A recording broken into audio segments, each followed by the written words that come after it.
Good morning. It is Monday, August the 5th, and this is The Drill.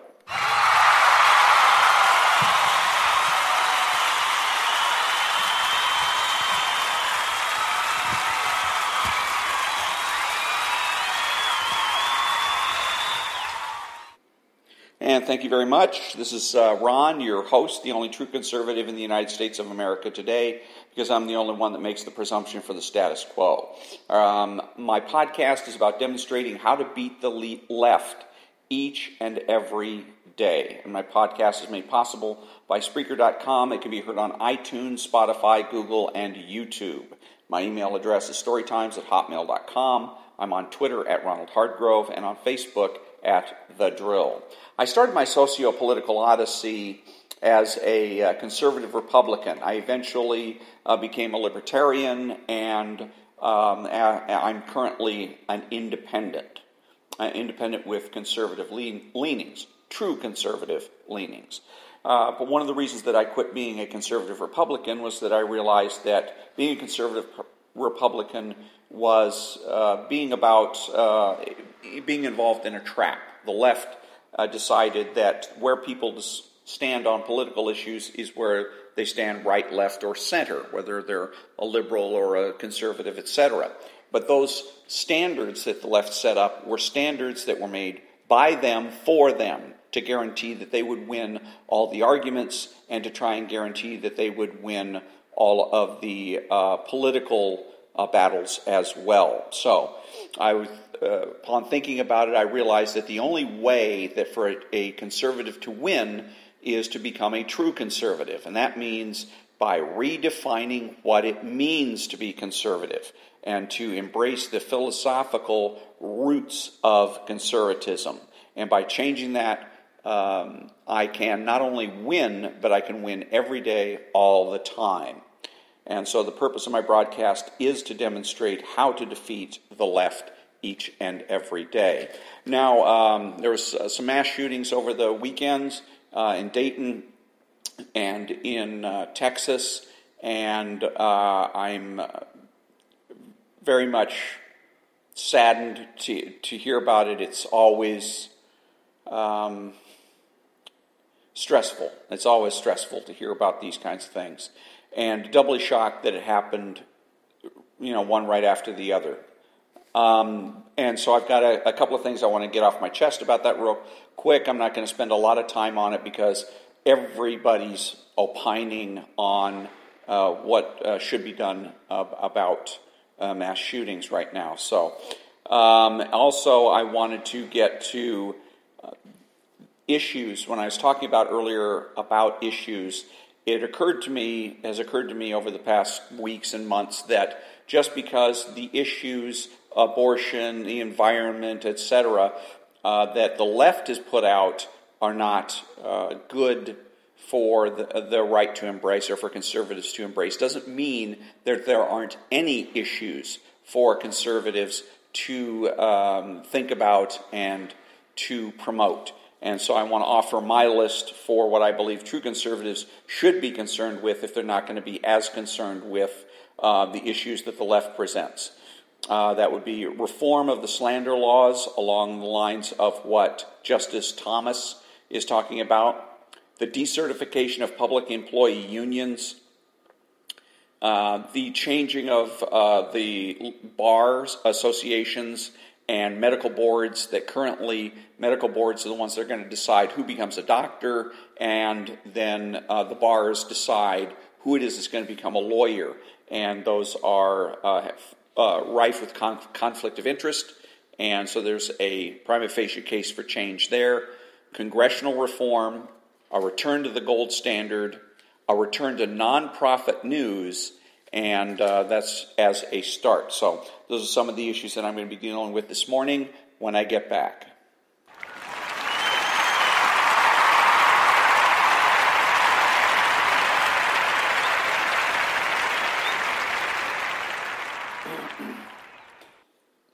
Thank you very much. Welcome back. So the shootings over the weekend, one in Ohio and the one in Texas.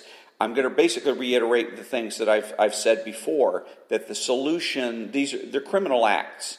a lot of people in politics wanted to treat these acts as though there's something almost supernatural about them, and they're not. It's a criminal activity. Robbing a liquor store, burglarizing a home, those are criminal acts, and going out and shooting a lot of people for whatever reason is also a criminal act. And they should be treated as criminal acts. That's what the way that you and I should be responding to this. Because again, if we're going to deal with this successfully, because I don't see that there's a solution. The left likes perfection. They want a socialist paradise. They want to solve the problem. And I don't think that it's going to get solved. I think that it's going to be something we're going to have to deal with, that we can reduce the number of casualties, the number of people that are killed or injured in these incidents, and perhaps reduce the number of incidents themselves. I don't think that they're ever going to go away. Perhaps we can, again, reduce the frequency. Instead of having them several times a year, maybe we can reduce it so it happens once a decade or something. But the way that's going to happen is through you and I. There's no way for the government to prevent anything from happening without necessarily violating the individual's civil rights. Okay? And that's what's basically being discussed at the political level about these mass shootings, as the discussion always centers around during any mass shooting, and that is either let's violate the Second Amendment or let's violate the First Amendment. The people on the right want us to violate the First Amendment by interfering with people's right to express themselves through video games, and the left wants to violate the Second Amendment by, if they could get away with it, taking away everyone's guns. Neither one of those things is going to help. Neither one of those things is going to prevent mass killings, because bottom line is that's what these are. Whether you're shot or you're stabbed to death, or shot with arrows or whatever, or poisoned, you're dead is dead. There's mass killings in Israel that are conducted by people that have knives. The Hutus and the Tutsis are tribes in Africa that are enemies. And one of the tribes, I don't remember which one, slaughtered 700,000 members of the opposite tribe. And they did so without firing a shot. They did it with machetes. So again, dead is dead, mass killings are mass killings. The question is, how can we deal with this? And it seems to me that it's with security. How many places where these shootings are taking place had no security? I'm willing to bet that at Walmart there probably wasn't any security guards around, and I'm willing to bet in place in, I guess it was a mall, that same thing, the same issue, that there was no security present. And it is time for you and I, every time we go into a place, whether it's Starbucks or grocery store, and there's no security, we need to ask, or even if there is, it's not a bad idea to go to management and say, what's the plan here? If there's a mass shooting that's going to occur, do you have a plan for how you're going to deal with that? Because that can go a long way to saving people's lives, reducing the amount of casualties that arise from these mass shootings. But that's up to you and I to do that and to take otherwise reasonable precautions. Also, I think that these mass shootings prove or put a lie to the idea that America is awash in guns. If America was truly awash in guns, none of these mass shootings would have ever got off the ground. As soon as Mr. Mass Shooter pulls out his gun, if everybody else has a gun, he would have been shot to death on the spot. And that would have been done. So the fact of the matter is that the only way that these mass shooters have been subdued is by police officers, and that everybody else in the immediate vicinity is apparently unarmed, which means that we're not a society awash in guns after all. Think about it. But again, common sense security, the individuals that do these things, they go out and do the mass shootings, are not hiding themselves. They wear all black, they wear body armor, and they get the biggest gun they can find, AK-47 or something like that. They don't go incognito and slip into the crowd with a 9mm tucked in their shorts. These are people that want everybody to know that they're there. They want to be absolutely obvious about it. I think part of what they're getting out of this psychologically is a kick out of terrorizing, literally terrorizing people. And so it shouldn't be too hard to get a security guard or guards and have them be on the lookout for such individuals. Scour the parking lot. You see somebody get out of their vehicle dressed in black with a gun, their AK-47 hanging out, sound the alarm. And then the companies or the government, because this has happened at least once at a federal government facility, should have a plan on what to do when somebody sounds an active shooter alarm, whether it's shelter in place or anything else. So that's going to be my little contribution to this particular subject. And when I come back, I'm going to be discussing the reform of libel laws.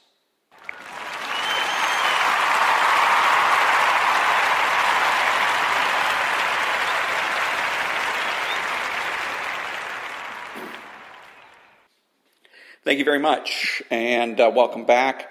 And New York Times v. Sullivan is the case that Justice Thomas was talking about, that he wants to see overturned, basically. He makes a note that when the First Amendment was freshly, still wet on the paper, so to speak, brand new to this country, we didn't have any such laws that said if you're a public figure, you can be slandered or libeled at will. Because basically that's what New York Times v. Sullivan says. If you're a public figure, tough luck. People can say anything they want about you and you have no recourse or little recourse. So, and that because this law or this ruling, New York Times v. Sullivan, was 1964, I believe. And so for 175 years, Justice Thomas points out, we did fine without it.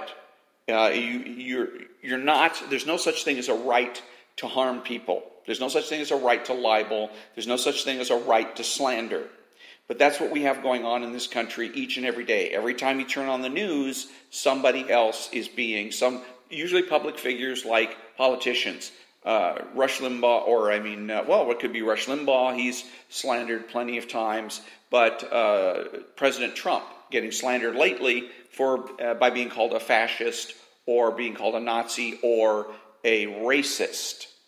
And that no evidence, nobody producing a shred of evidence of any of those things. They're completely and utterly arbitrary, and they're stated with no other purpose than malice. The whole idea is to ruin President Trump's reputation professionally and personally, and apparently these so-called news outlets, CNN, New York Times, etc., are able to get away with it.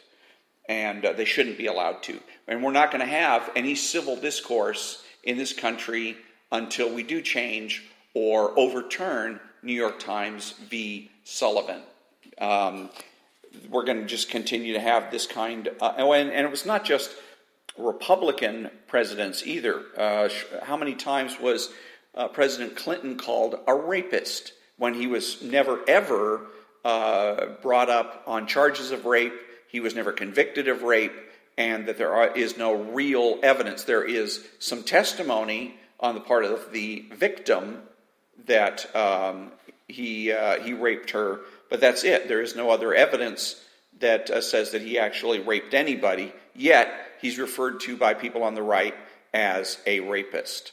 And that kind of dialogue should be, we need to do away with it. We need to exercise discretion. We need to exercise self-discipline, and we're not going to get to the issues ever if we're too busy sticking our thumbs in each other's eyes. It's just not going to happen.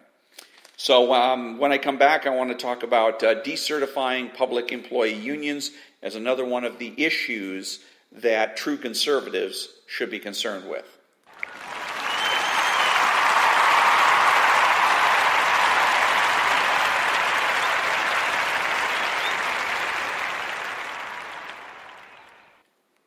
And thank you very much. Welcome back. Decertifying public employee unions. Why? Because they're corrupt. Why? Because it's a conflict, inherent conflict of interest. And the root of all evil is not money, it is conflict of interest. And so that's one of the things that true conservatives should look for in terms of obvious cases for change.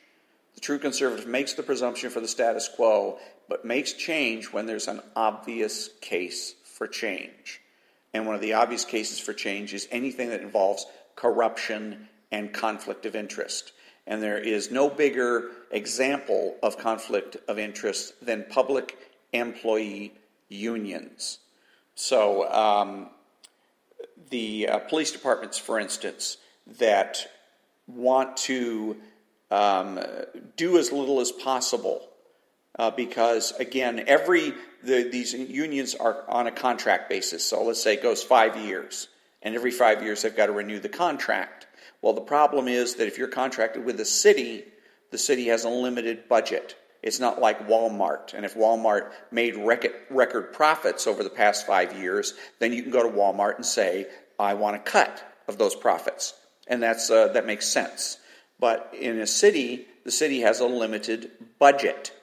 So what are you going to... The only way to get extra money for the union members is to save money, to cut costs. And one of the best ways to do that is to cut service. I had a situation where I was involved in a motorcycle accident, and a police officer showed up at the scene and asked me if I needed an ambulance. He didn't. He should have made that assessment himself. And I asked him, I said, I don't know, do I? He said, I don't know, I'm asking you. And I just sat there, I'm thinking, you got to be kidding. I'm laying sprawled out in the middle of the street, and you're playing these kinds of games with me? And it wasn't until later that I figured out exactly why he was doing it. He doesn't want to have to call for an ambulance because it costs the city money that could otherwise go into his union's pockets. That's called conflict of interest. And then when the fire department showed up, the only thing they did for me was have me sign a piece of paper in which I promised not to sue them. They took my blood pressure and turned me loose. That was it. They didn't check my eyes. They didn't do a workup. They did nothing. Why? Because they want to save money. Why? Because they want more pay and benefits when their contract is up. It's called conflict of interest. It's corrupt, and it must stop. Another example from the fire department standpoint of the conflict of interest they have, I was told by fire department personnel that the fire department will not respond to a call for service unless they have gotten at least 2 phone calls about a particular incident. And I found this out when I noticed there was a dumpster fire. So I called 911, and it took them a long time to respond. It also happened to me with a private property. I had my car, which was on fire, and I called for service. And again, by the time they managed to get a truck out there, the vehicle was fully involved and a total loss. But I was told by the fire department personnel that they're not going to send anybody or send a vehicle out or respond to the call unless they get 2 calls, because they claim that there's a high incidence of false claims where people are calling up the fire department and making a bogus claim of a fire. And that every time the fire department responds to that, then they claim it's a safety issue. But really what it is a money issue. Every time they have to roll the vehicles, that means that's more money that the city has to spend for maintenance and diesel fuel and all that stuff, and less money that can go into the pockets of the public employee unions. Third reason that public employee unions need to go is, contrary to popular belief, it is not power that corrupts, it is corruption that corrupts. Corruption corrupts, and absolute corruption corrupts absolutely. And I'll give you an example of that. I worked for the city of Pasadena as a parking enforcement, and I had my ID on, and I got pulled over by a Pasadena police officer for rolling through a red, not a light, but a stop sign. And so he pulls me over, and as soon as he saw my city ID, he said, "Oh, you work for the city? Have a nice day." So there's no doubt in my mind that if I didn't have the city ID on, he would have written me a ticket on the spot. But since I work for the city, I guess I'm exempt from at least from traffic laws, and God knows what else. And that is also an example of corruption and how it spreads. So public employee unions have got to go. And so what they should replace them is they should be civil servants. There's a civil servant wage scales and whatnot, but that is what they should be. That's what they used to be, and it's what we should go back to. Go back to civil servants and civil service, and do away with public employee unions. And when I come back, I'm going to talk a little bit about reforming the bars and reforming medical boards.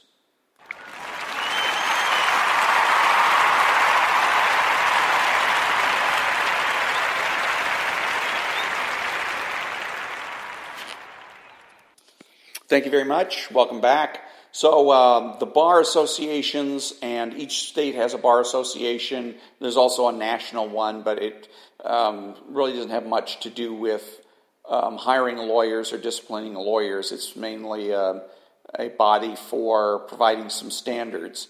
And the reform of medical boards. And what you have with the bar is lawyers regulating lawyers. Lawyers are deciding who gets a law license, and lawyers are deciding who it is that is not fit to practice law and needs to have that license revoked.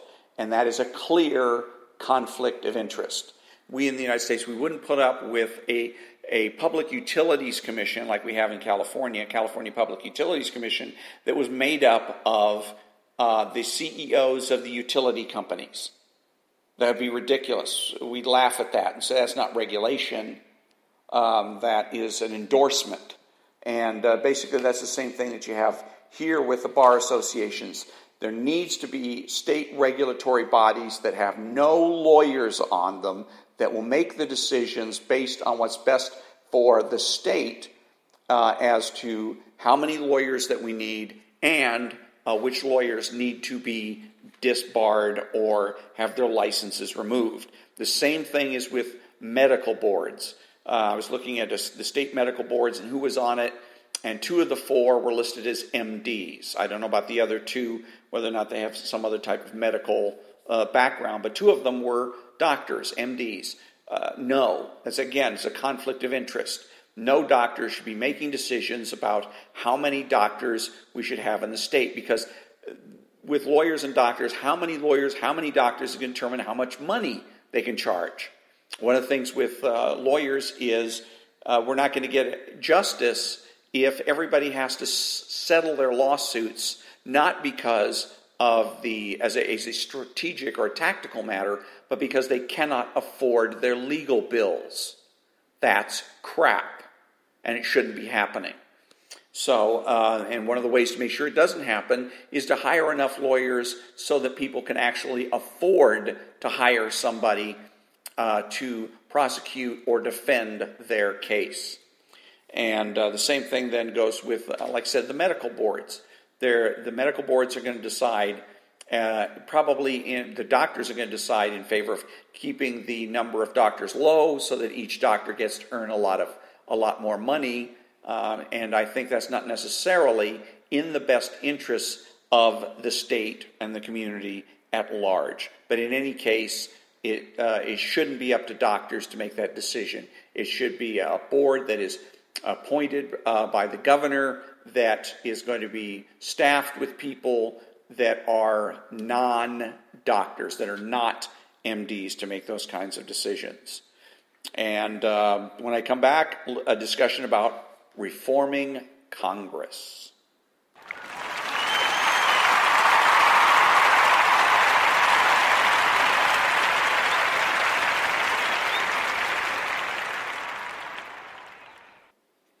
Thank you very much. There's about reforming Congress. There's apparently some emails that are going around about reforming Congress, and that supposedly there's a bill in Congress, and I was reading about it on a particular website that was basically saying, no, there is no such bill about reforming Congress. But anyways, the point is, they were talking about some of the things that this group would like to see in terms of reforming Congress. One of them is making Congress live under the same laws we all live under. And another one was doing away with lavish pensions for members of Congress and forcing them to, if you want to retire, then you can do it on Social Security. And that congressmen should not be voting on their own pay raises, but they should get a cost of living adjustment every year, whatever the inflation index is, or 3%, whichever is greater or smaller, whatever. And I think those are some good ideas. Now, the website I was reading was poo-pooing these ideas, basically saying, well, they already exist, or they're insignificant, or they don't matter. They said that Congress already does live under the same laws that we do, and that's a flat-out lie.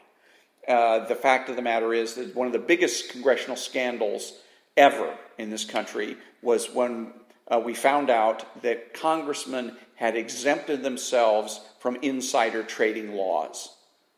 That the congressmen were able to go ahead and use insider stock information to pick stocks, to buy and sell stocks, and do so with impunity, without having to worry about being prosecuted by the Securities and Exchange Commission.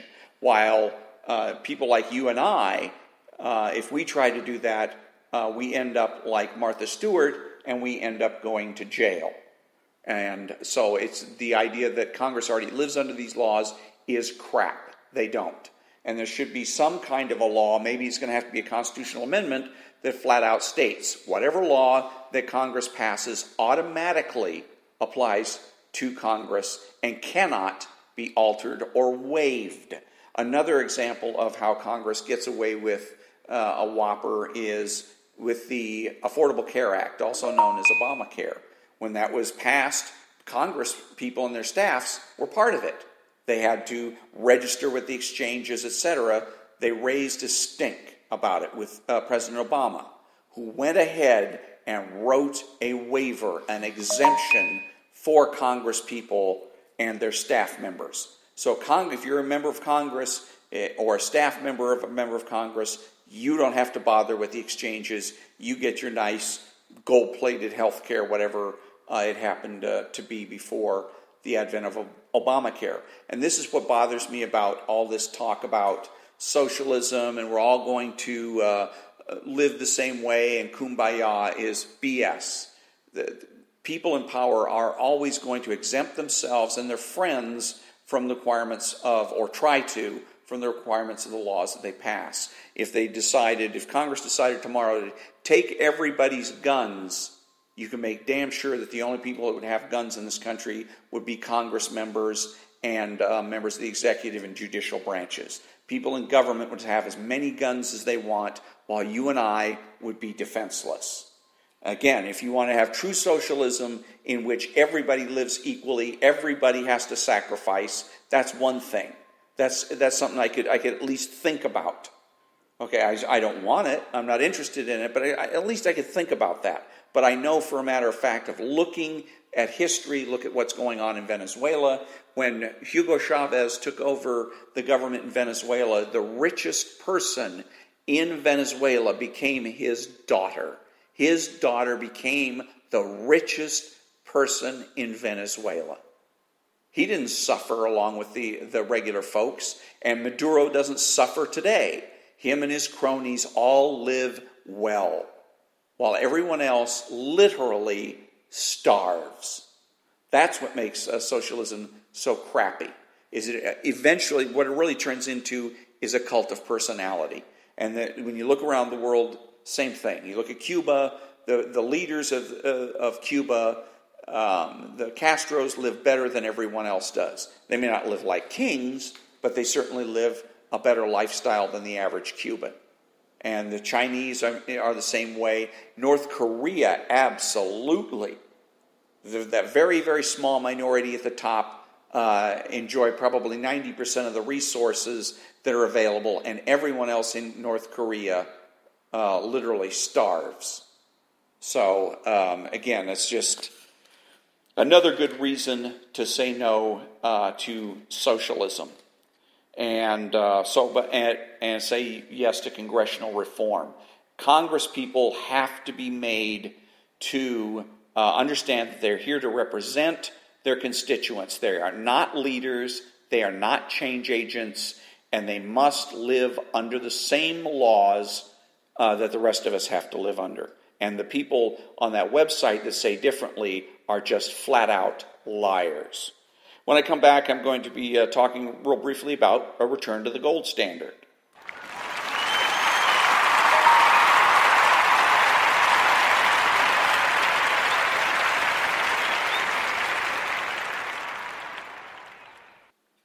Thank you very much. And economically speaking, I've advocated a return to the gold standard as the basis for our economy and our money, and not only for us, but worldwide. Because, again, you can't have a whole bunch of different countries and every one of them has their own economic system. There's no way to trade based on that. Everyone has to be basically on the same page. Right now, the economic system we have is called Keynesian, for a guy named Keynes, Keynes. And basically it is a paper economy. You get rid of gold and you just basically print money. The federal government prints money. And the idea for this is to create what people in the Crowleyist movement, aka progressives, called ever-increasing prosperity. The Crowleyists, named after Herbert Crowley, decided that it was really bad that we had an economy that would go up and down and up and down and up and down.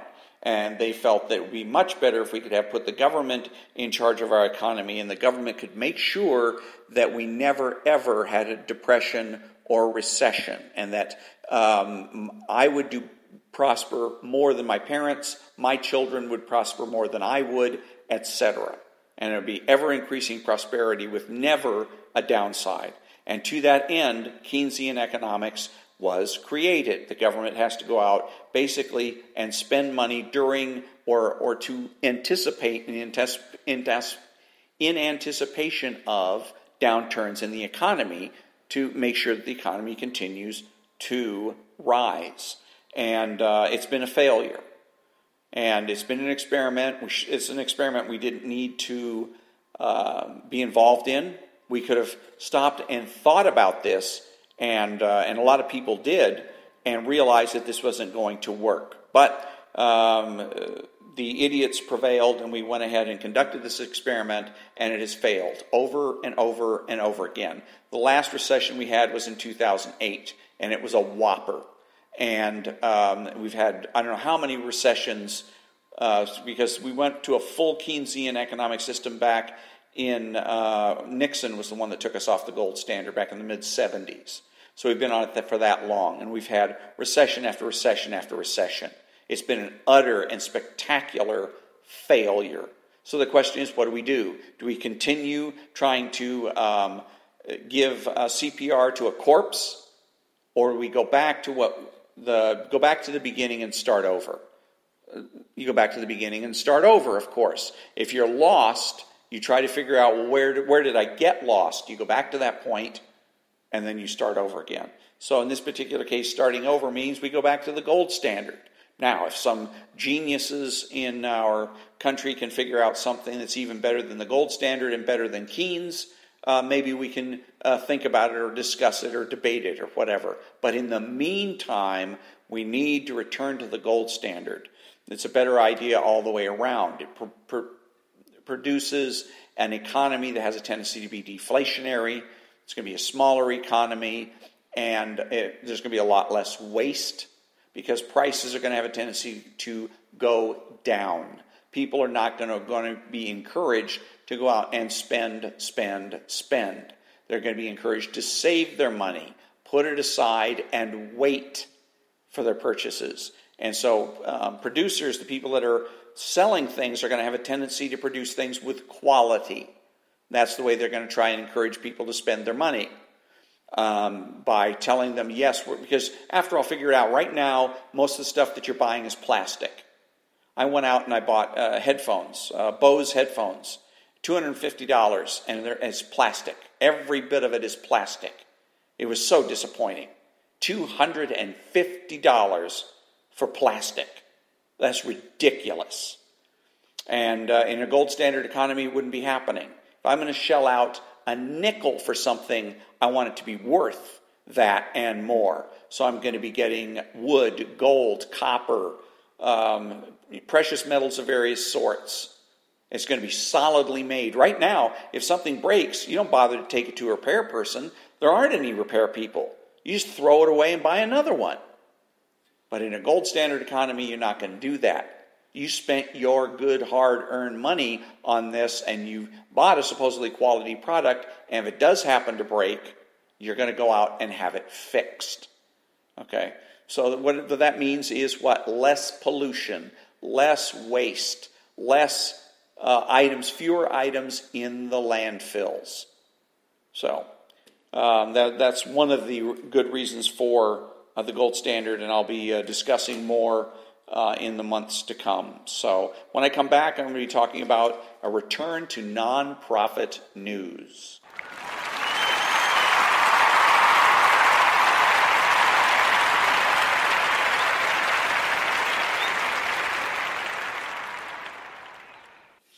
And thank you very much. Welcome back. And nonprofit news. When I was a kid growing up, I had Walter Cronkite, Roger Mudd, people like that. Walter Cronkite is considered an icon in the news business. And people speculate as to and guess at what it is that made Walter Cronkite Walter Cronkite. Why was he so revered and trusted and whatnot? Simple. Non-profit news. Back when I was growing up, television was new. And there were networks, ABC, NBC, CBS. Those are the three networks, national networks. And they sold advertising. And they made money doing it. One of their ways of giving back, so to speak, to the community was by offering news as a public service. Means they did not make profit off of it. They were not looking to make a profit off of the news. What happened as a result was integrity. The only reason the news departments had to exist and to continue was their integrity and their credibility. They weren't interested in their ratings. They couldn't care less because they're not trying to make a profit. So when they went out to go and find news stories, they went out and found things that were truly news, things that were relevant and material. And they bothered to go out and do a thorough job of investigating and reporting these stories. They wouldn't hesitate to tell you who their sources were. Today, it's rare if you read a story in which the sources are named. Very often it is sources close to the investigation say. So you have these, it's basically you have to trust that the reporter actually has a source. Because for all you know, they may be lying.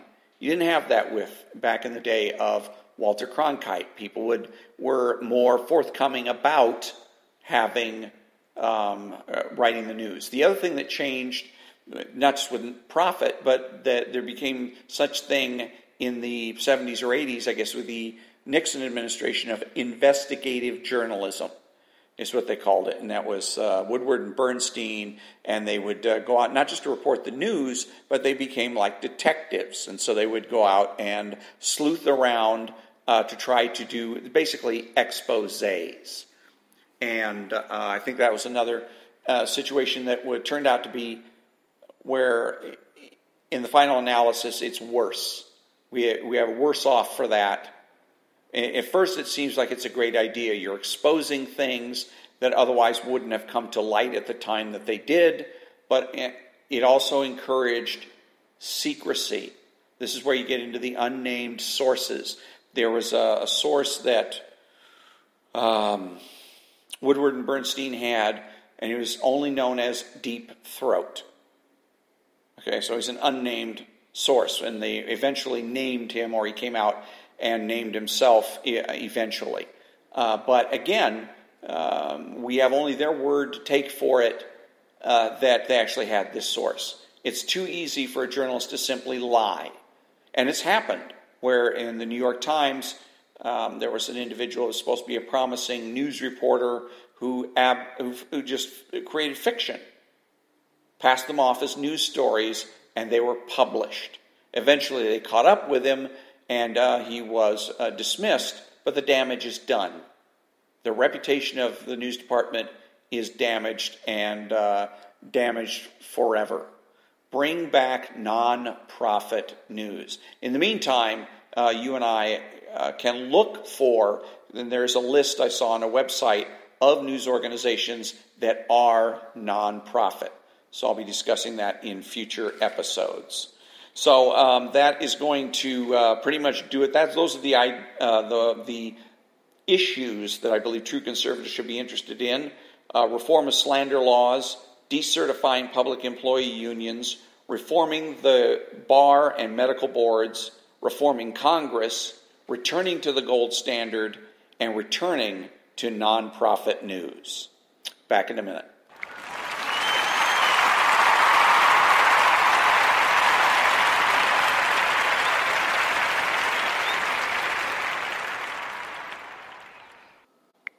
Thank you very much. Welcome back. So who are the true conservatives? They are the people that understand that conservatism is not just political, but cultural and philosophical as well. They are patriotic people who use common sense. They make judgments, refuse to speculate, speak clearly and definitively, and are not afraid to say no.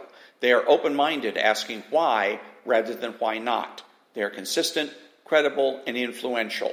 Not ashamed of their existence, unafraid to learn or correct their mistakes. They are normal Americans.